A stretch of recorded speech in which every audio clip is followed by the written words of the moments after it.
Mate, HeadNoise podcast. Let's go. I've already got cancelled the last 2 episodes. If there's anyone that you would like consider a blue, who's that fat pig from the Wallabies?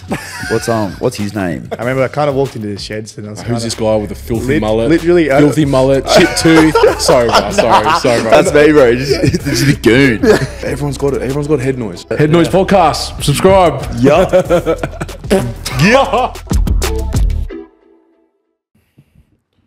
All right, well, Dacky, thank you very much for doing this episode with me, man. I really appreciate it, and I really appreciate you letting me into your space. I really wanted to do this podcast with you because I met you about a year ago when I was playing for Roosters, and your story is like really, really inspirational. And a big part of it was this space right here. And I would just love if you could, pass on the message you sort of gave to us about where you started, and where you started was no easy start, and to who you are now. So I would love to, what was it like when you were 10, 10, 13, growing up around this area? I say it often, Gus, that, and my wife actually pulls me up when I say it was probably the best time of my life, and when I've been married now for 24 years, and she'll say when I say that, she overhears it when I say it to friends that, it's just say, well, what about, our marriage, our relationship, isn't that the time of your life? And I say, well, it isn't, it's different, in that, we had, and you hear it often, mate, and it's one of these sort of throwaway lines where people say, oh, we had nothing, but we had everything. But I can say that I'm in contact with a lot of guys I grew up with when I was 8, 9 and 10, and we used to walk to school down Cathedral Street in Woolloomooloo, and at the end of Cathedral Street, no shock, there's a cathedral there, which is the school. And I hope your viewers don't mind me sweating, mate, all over your microphone. Mate, yeah. If anyone's watching this and they're worried about if Dack's nervous, he's not nervous. He just did an hour session in the ring. He's still blowing in the ring, so he's not nervous. All right. The motor's still running. The motor's still running. Yeah. Actually, when I do that, as you've experienced, mate, I think it just makes you think a lot clearer. And I'll get back to the growing up in the area. But I think sport and business are very much aligned in terms of, the disciplines of sport and what it takes to get to a certain level, particularly, you're an athlete, you played high level league, and, to get through the different stages of business as well. It takes, planning, it takes training, it takes, all the things that a person would do at sport. But to get back to when I was a kid, I say it often, I'm still in contact with these kids I grew up with, and we often talk about how magical it was. We're on, our bikes, and you're going, to buy lollies when you're 8 and 9. You go and pick Coke bottles up and go to the shop and cash them in for like 10 cents, 5 cents. You buy a bag of lollies and you just sit on the corner and you play basketball, you play touch footy, and you play footy on the weekend. There was always something going on. We had a playground down there, which was the size of a football field itself, had a couple of basketball courts and paddle tennis. And Jimmy Dimmick, who's very well known to the rugby league community, grew up in the area, and he happens to be, in fact, Dean Feeney is, and it's an armist, but Fest is the paddle tennis king. Oh, is he? They have a competition every year. All the Woolloomooloo guys get together. It's a lot of fun. The essence of growing up around here still is the fabric's still very strong, and it permeates through Jimmy's kids and Dean's kids and my kids and so on and so forth. It's just. It's almost inexplicable, mate, when you talk about it. And it's when you come into this room, I don't know what you felt like when you came into the boxing room, which is sort of nationally recognised and longest, from what I understand, longest sort of continuous boxing training facility in Australia. So we've had a lot of great people pass through here. Like even just looking at the wall across here, there's a lot of origin. Like a lot of the origin training is done here. Yeah. No, we've had a lot of people. We had world champion boxers, we had basketballers, we had Muhammad Ali came down. Yeah, wow. There's a picture of him on the wall over there. So there's been a lot of great people come here, for whatever reason. It's almost like, a non-denomination sort of, 100%. Yeah. So how did you end up here? That's my so Well, obviously you lived in the area. Yeah. But how'd you end up in the boxing ring? Well, my brother boxed and he actually won a gold medal for Australia. Oh really? Yeah. I didn't know that. Wow. Yeah, no, it was. When you boys were younger, did you always blue and you always win? Or what was the when he was younger, I got on top of him, but as he got older, I got in there early. Common sense sort of took over from my perspective, and I wasn't able to do what I used to be able to do when I was a kid. So he was a bigger threat as he got older than what he was as a kid. But here, it's funny, Gus. Like boxing is a funny thing when you find two very well matched competitors. It's a wonderful thing to watch. It's like it's almost like dancing with contact. The feet movement and the body movement, and I like the training aspect, but I don't necessarily like the fighting aspect of it. Oh yeah. Particularly when people get mismatched. I like, when you've got people sparring and they're even. They're evenly matched, and/or when you see and hear, for example, from a cultural perspective, you'll see that the much more talented boxer will bring it down to the level of the opponent that he's with. Match his speed. Yeah, so it's not like people get bullied or that sort of thing, which we're very sensitive to. So it's more about just enjoying the experience of it and the training of it. I really love just that sort of thinking under pressure. Yeah. That's sort of it for me. So how do I come here? I mean, I grew up in the area. I used to walk past here as a kid to go to school, and then one day I came in here and I thought, wow, this is fabulous. And the life lessons I learned from the people that came in here, you had all sorts of eclectic people that came through this club. You had captains of industry, you had all sorts of colourful characters as well. Even Christopher Flannery, used to call him Rentakill, used to come in here back in the day. So it had a whole gambit of people come through this place, and it was a real eye opener as a kid coming in here and seeing. Tony Mundine, Anthony Mundine's father, used to spar here, and it was like he was like magic. It was just like so fast and so athletic and so talented, and just to watch him as a kid, I'd see people, pretending to sort of hit the bag just to watch him spar, and then you had Anthony came down one time to do a charity event here, and he was very gracious when he did, and his dad was here, and it was one of those step back. It was a step back in time to see the pair of them together here. Yeah, wow. It was a really wonderful experience. So there's a lot of great intangible, spiritual and emotional sort of appeal of this particular Woolloomooloo club, and it was the first club established. Yeah, and I remember when you came and spoke to us at Roosters, you said this was a big safe space for you. And yeah, well, I think that if you're not having, if you're not getting what you need at home, I mean, I had a wonderful mother, she's a beautiful person, but, single parent families, you've got a disruptive father, and, I'll speak for myself, I won't speak for everybody else, but, it's Department of Housing, it's subsidised, Housing Commission, as it was known. So you've got, a marginalised people living there, my family. You've got, we had a father that was quite troublesome. Yeah. And, he was in and out of our lives. So a lot of the respite from that came from coming here. Right. And a lot of the kids came here. I'm not saying everyone had the same experience I did. Some were a lot worse. And some had, no trouble at all. Yeah. So, it was a great place to come to for whatever reason you came here for. Yeah, okay. Yeah, and that's like sort of what I was touching on is I remember you telling us that you used to live like in the little room across the hall. Yeah. It's the bathroom now, but was the bathroom back then, or was it just a room? A storeroom. Yeah, it's a storeroom. Yeah, it was a storeroom. So my brother and I, there was a point in time when my sister moved out. My mother passed away when I was 20, so we were there in the house, and it was a big house, bigger than what we needed. And I came to a conclusion one day. I thought, well, a more needy family needs this space. Wow. I mean, we could have... How old were you? I think I was 20. I was about 24, 25, and I almost called him my son. My brother was 19. Wow. And at that age, you decided that someone else in more need.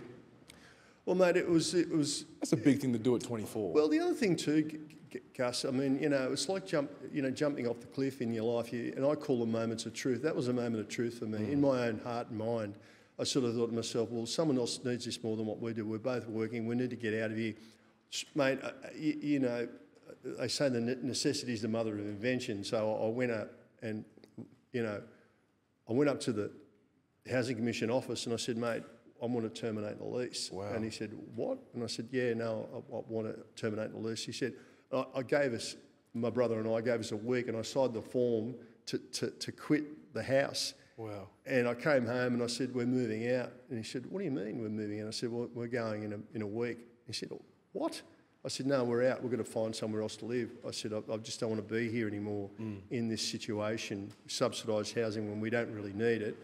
And anyway, I felt like I wanted to really challenge myself, personally, and, look at new horizons. And I think that was a real test, mate, for me in terms of then finding another place to live. And funnily enough, at the time that the club was being broken into, this club here, and I came up here one day and the manager, it was a club who was a police officer at the time, said, oh yeah, how are you? And I said, yeah, I'm good.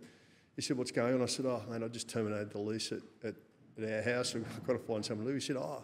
He said, why don't you and your brother, fix up the storeroom? He said, you can stay there and just keep an eye on the place over. He said, we've got people coming through stealing things. No way.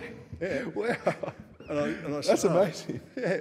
And I said, that'd be great. So I told my brother anyway, we cleaned it up. We bought a bed and a little TV and a little fridge and this and that. And, we served the purpose for probably just over a year. Wow. And the club... Anyone break in while you're here? No, No, they knew your brother was here. They knew they knew they were in for a big blue. Yeah, well, it just happened that it didn't happen. So, it might have even been us getting in on the weekend. I don't know. But it was a great time. We used to get up in the really early in the morning, 4 or 5 o'clock in the morning, and we'd play racquetball, and we'd train. Living in a gym. Yeah. Wow. It was awesome. You legit lived in the gym. When they talk about putting in hard work, they say you got to live in the gym, you got to train, you got to eat well, and you legit were doing it. That's amazing. It was great. Yeah, so we had a lot of fun, and we used to get up early, and people would come, we'd let them in, and they'd have these classes, and then we'd go to work, and we'd come back, and we'd train again, and probably the fittest I've ever been in my life. I can imagine. Yeah. So what was your first job? Talking about that. Well, it's a funny one, mate. I needed a job because, unfortunately, when my mother passed away, my brother and sister were still at school. So I had to go up and see the principal of the school, and I had to get a job, and I had to get any job. So a friend of mine said, look, there's a job up at the hospital at St Vincent's, and it's not a great job, but it's a job, pushing patients around. It's called a porter. So, someone wants to go to an x-ray department or whatever, you go and pick them up in a wheelchair, and then you push them back to their ward or whatever, and you get all these jobs, and it was a bit of fun. It was like, to me, it was like, it was a pay packet, and it was great, and I was very grateful to have the job. And true story, everything I'm saying is true. That's why it makes it so unbelievable. But I was pushing a patient up to a ward one day on a bed, and I actually had dropped the patient off into the ward, and I had this trolley, which is a bed, and I was coming down a ramp, and I got on the back of the bed and started riding it down the ramp, and I was going quite fast, and there was a bloke at the end of the corridor, and thankfully I saw him, and I jumped off the back of the bed and pulled it up, almost ran the bloke down, and he's looking at me, and I'm looking at him, and anyway, he said, "Who are you?" And I was 18. Just left school, and brother and sister were still at school. I was like full of, I don't know, venom and why me, and angry, I was like angry. And we had to become a parent. Oh, me? You had to become a parent at 18. Well, that was it. And I looked at him and I said, who are you? And he said, I'm the CEO of the hospital. And I said, oh, okay. Oh, shit. Yeah, exactly. And I said, oh, hi, I'm James Dack, and, you know, blah, blah. Anyway, he said, I want you to come up to my office tomorrow. And I said, oh, okay, rightio. So I went home that night and I sort of thought to myself, well, what am I going to do here? You know, am I going to front up the next day, or am I going to just, I know he's going to fire me, so am I just going to ring up and pull the pin myself, or am I actually going to front up? My mother always said to me as a kid, you know, you've got to be a man, you've got to confront, you know, your issues and whatever they may be. So I wrestled myself, you know, sleepless night, got up in the morning, went up there, fronted him, sat down. We spoke for about 2.5 hours, and And after that, he said, oh, you're quite an intelligent young man. I said, oh, thanks very much. And he said, look, this might sound strange. He said, I'm actually going to offer you another job, which was in the stores department. And to cut a long story short, I went from the stores department, promoted into the payroll division, and then I became the payroll manager over a 5-year period. 2,500 staff. I had 6 people working for me. And that was all because of a guy called John Ireland. Now, John Ireland is Daniel Anderson with the Roosters' father-in-law.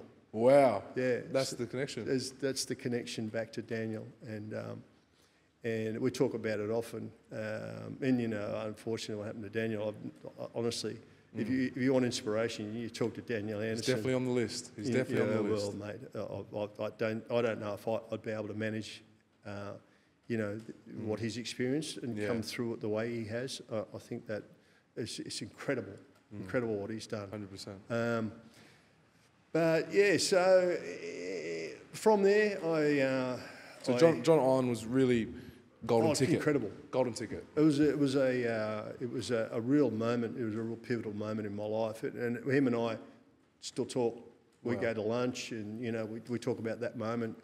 And it's a real, you know, and from that, which is, you know, I've learned from him how to give and give back, and that moment I often replay that in my mind, and that learning from him giving me that opportunity, I try and give other people that opportunity.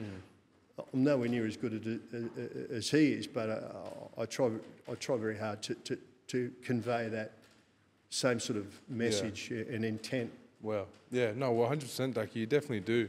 And just going back to the Roosters when you're talking about Ando, what is your connection with the Roosters? Because I know, I know you played for a little bit. I know you said you were pretty good at footy, pretty handy. Oh, no, I was average. Yeah. I was average. Too many people would testify. If I started carrying on like I was a good player. So anyway, when I was 8 years old, I was given a T-shirt, and it had a screen print of a rooster on it, and it was Eastern Suburbs District Junior Rugby League Football Club on the bottom of it. And I wore this T-shirt. To be honest, Gus, I don't even know how I got it. Someone gave it to me, and I put it on, and I looked at myself in the mirror, and I thought, this proud rooster with its chest out, its feathers, sharp beak. I thought, I want to be like that rooster. I want to stand tall. I want to sort of have my chest out. You know, and I was a Roosters guy from sort of 8. I wasn't anything prior to that. Yeah. And all I wanted to do was play with the Roosters, and then I played SG ball at school. I'll never forget, myself and Alan Ferguson and 2 other guys were called up in front of the school and the assembly, and he actually played for South, which isn't a great thing. Let's be frank.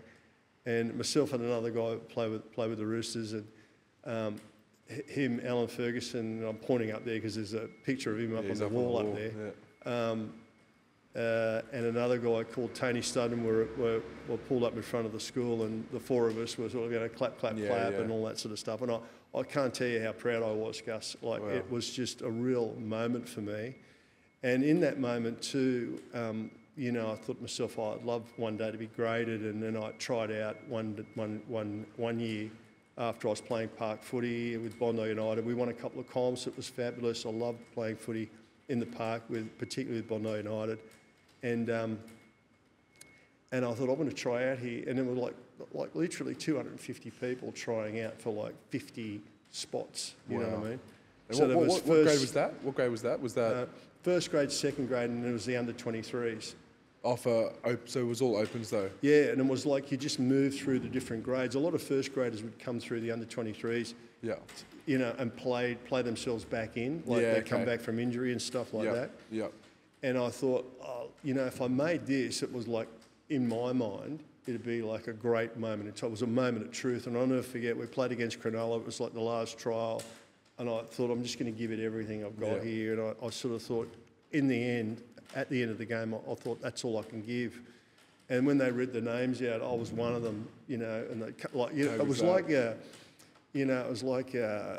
what's that show where people get voted off the island? Oh, yeah, like Survivor or something like that. Mate, I thought I was going to get my torch snuffed out. Bring your torch over here. I was like, every weekend. I'm not kidding you, mate. There were like 200 and something. Well, I think it was like 250 people, possibles, probables. It was like just on, mate. It was like 10 games, and then they just whittled it down to the last, you know, whatever. And in the last game, I thought, oh man, I'm going to get my torch snuffed out here. I was sitting there, I got my name read out, and I thought, oh my God, I made it. And I would look at the guys that made it. It was dead set like Survivor. Yeah, wow. What you had to go through, and I knew I wasn't a great footy player, and I sort of thought, you know, like for me, I'll play a year here, and that was like my great hope and wish. You know what I mean? That was the goal. That was the goal. And I did it, and I was really proud of myself. And I, you know, looking back on it,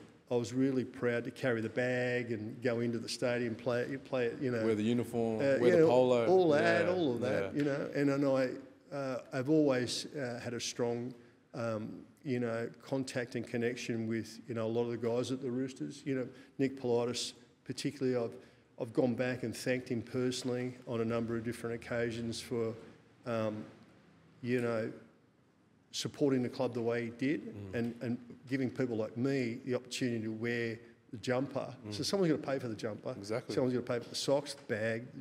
We played Canberra. We got on a plane, flew to Canberra. Someone's got to played pay in for Canberra, it. so we got to pay for the flights.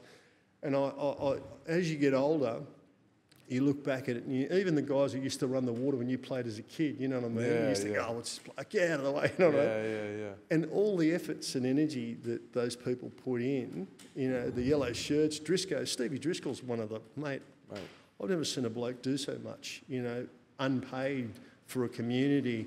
You know, he loves the Roosters. He runs the blue shirt, I think, for Moz's team now. Yeah. You know what I mean? And he does the silk tail stuff, and he does all the, you know, and he rehabs a lot of the Roosters. He does Origin, Indigenous, Fijian silk tails, Roosters.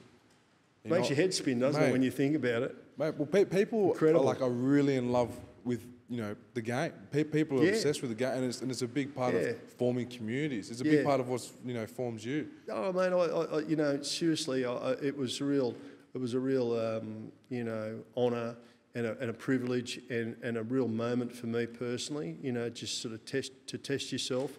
And there were some pretty handy players around at the time when I played, but you know, and as I said to you, you know. In my mind, like, I'm going to play a year here and then I'm going to go and focus on business, you know, because I knew, like, in my heart, even though I'd achieved what I'd achieved, I wasn't a first grade player. Okay. So what position did you play? I played second row and then I played front row. Every now and then I'd play lock, but you know, somewhere in the forwards, I wasn't fast enough. I am a frustrated 5'8". Oh, you know? Come the off ball me. player. Yeah. Oh, wow. Yeah, no, that's gold. Yeah, but you know, big clunky, mate. Handful of tackles. Just to go getter, mate. Just to go getter. Bang it up. You know? Yeah, 100%. So after you did have that year and then you decided to go focus on business, was that business working in the hospital or was that? Well, you know, whatever I was doing. So yeah, okay. You know, because like you said to me, you were a hustler since the very beginning because you had to provide for, you know, your younger brother and your younger sister from a very early age, like since your mother passed, which is extremely tough, and especially in the environment that you were raised in the housing commission. You know, some people kill it, but some people don't, and a large portion of that community is struggling.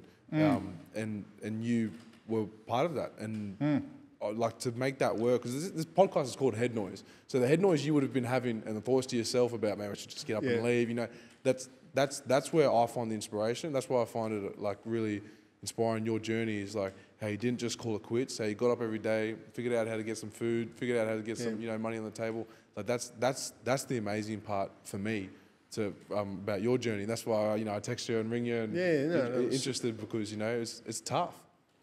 Yeah, and mate, I also acknowledge your effort and energy around doing what you're doing. You know, I mean, you know, if you didn't follow me up and you didn't have a commitment, you know, and didn't, you know, I hadn't seen what you'd done, you know, previously, and all the stuff that you've done, I wouldn't have, I wouldn't have done it. But I think that, you know, what you've said, I think for people that the tools.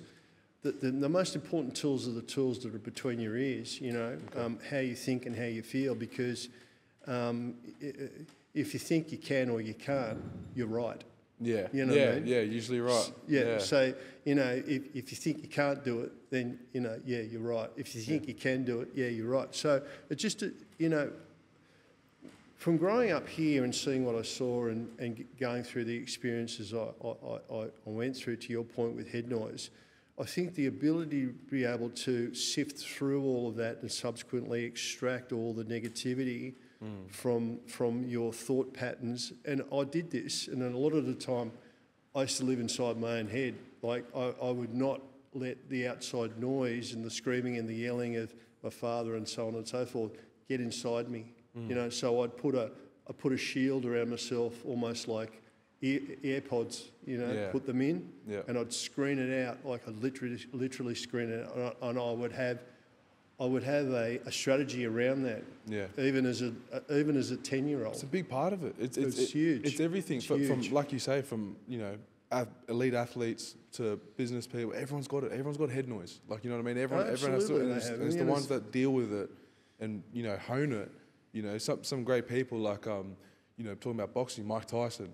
Right, like, so he's you know, one of my heroes, and he had extreme HeadNoise, grew up in complete poverty, but he honed it in such a different way where it was just pure anger, and he, you know, thought he was going to be just a beast, you know what I mean? And then some people hone it in such a different way where for you, like you said, you don't actually like the fight, but you like the actual training and the dedication and the heart, and it's just amazing to pick up different people's sort of journeys with HeadNoise, you know? Yeah, and that's, it is. Yeah.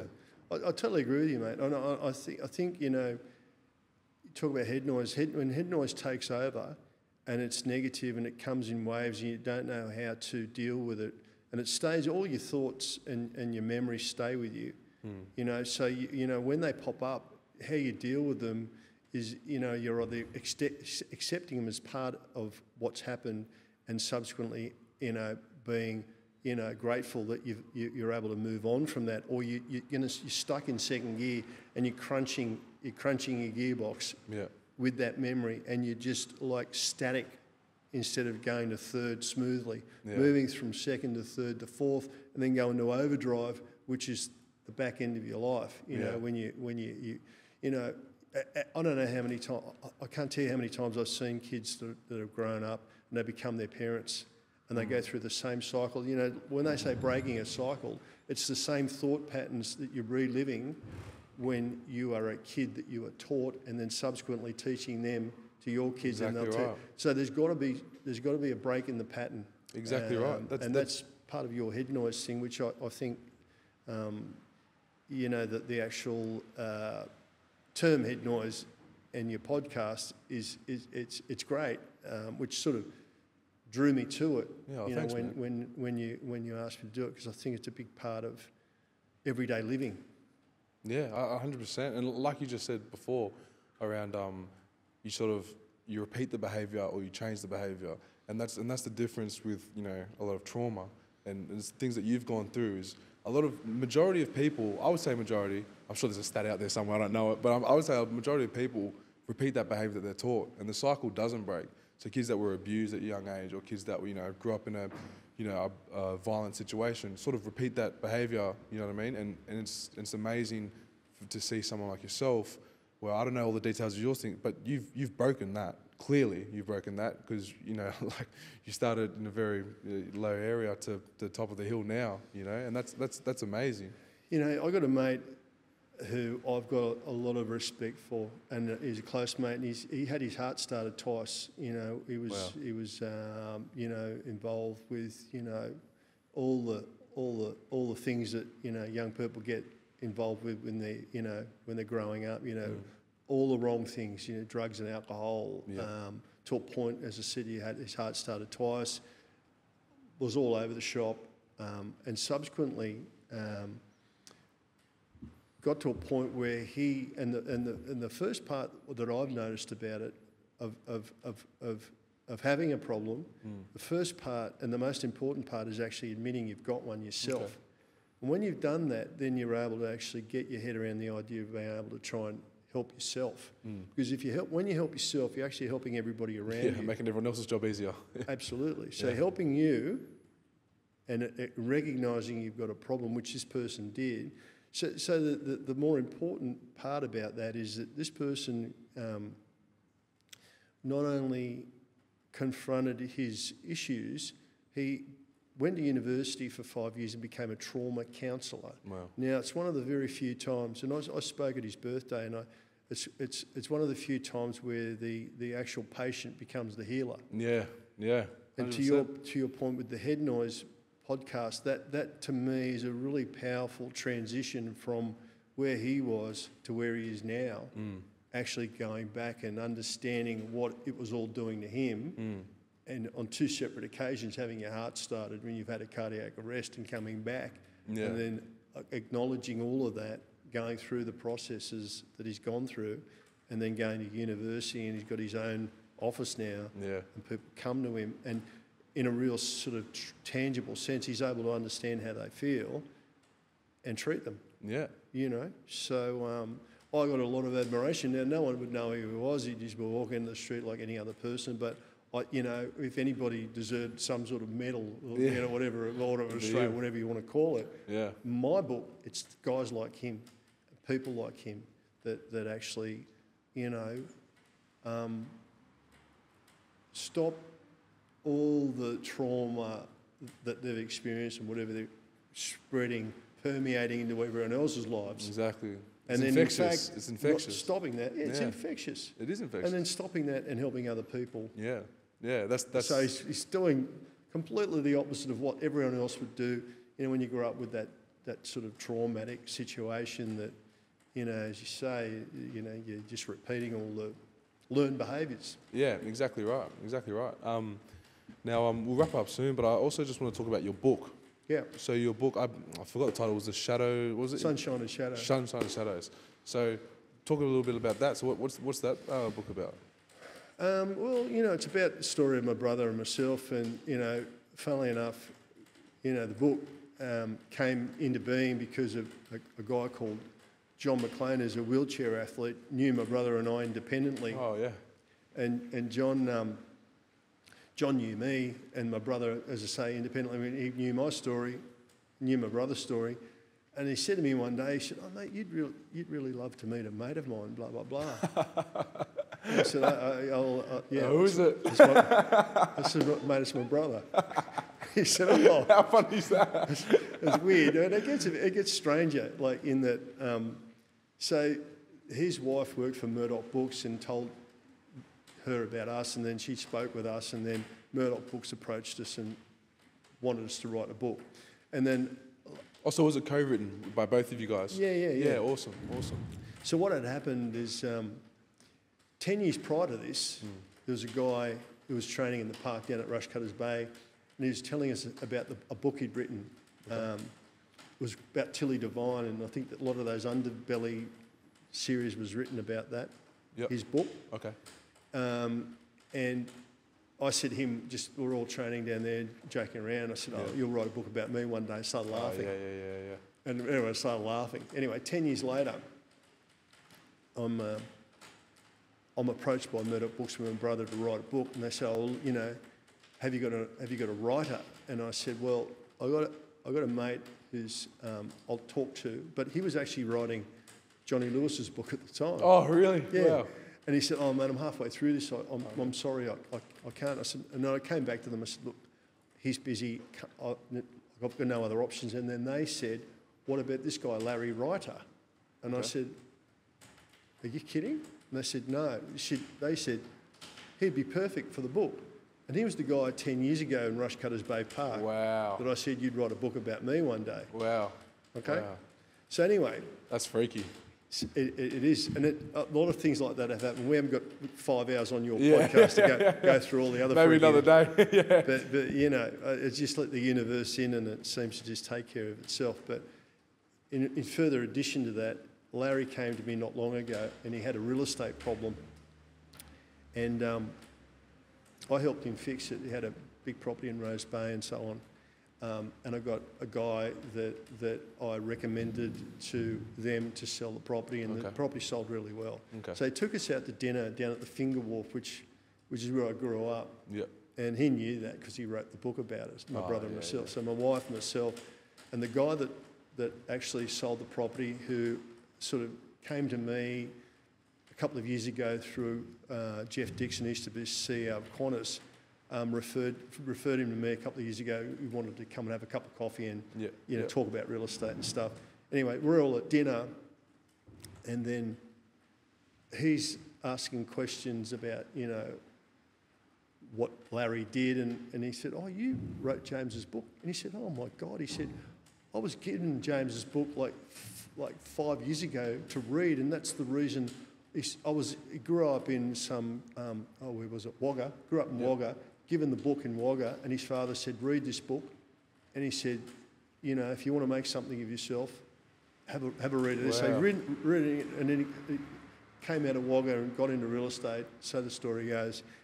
And he said, mate, I can't believe I'm sitting here with the guy this is the reason I got into real estate, and you're the guy that wrote it. He said, and I'm selling your house. Yeah. Mate, that's so weird. Anyway, the universe is a strange place, mate. Yeah, but, that's I think amazing. Opening up and letting it all come in and just trying to do your best is probably the best way to go 100%. forward. Dack, I think we'll just wrap it up there, man. But, thank you very much for doing the podcast. And pleasure, like I guys. said, man, you're a big inspiration for my life and for a lot of the boys. So I really appreciate you doing the podcast. Thanks, Very man. kind. Thank you.